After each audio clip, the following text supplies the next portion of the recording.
You know, I never thought I'd find myself running for office.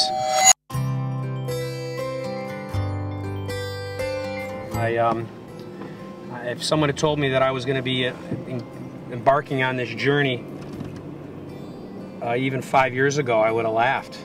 I mean, despite the fact that I have family members that make their livings in politics. You know, my grandfather, John was the longest elected city official in Hartford, Connecticut history.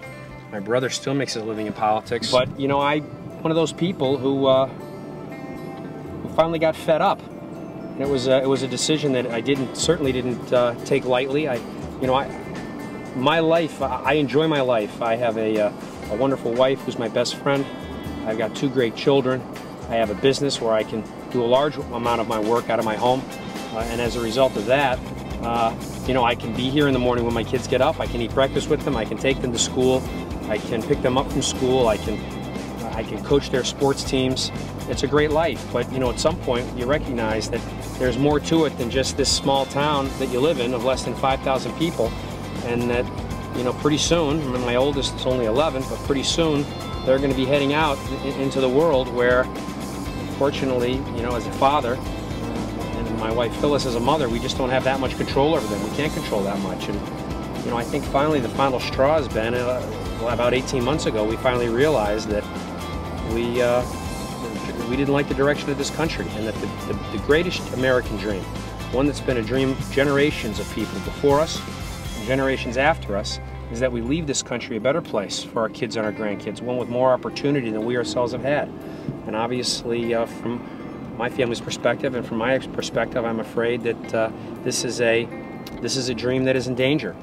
And so I am unhappy. I'm unhappy with the buyouts, the takeovers, the deficit spending. I'm unhappy with legislation being forced down the American people's throat, voted for by legislators who've never even read the legislation. You know, I tried to read that 2,600-page bill. I probably got into about 400 pages into it, and I'll be quite honest with you, I think I understood it better before I read it.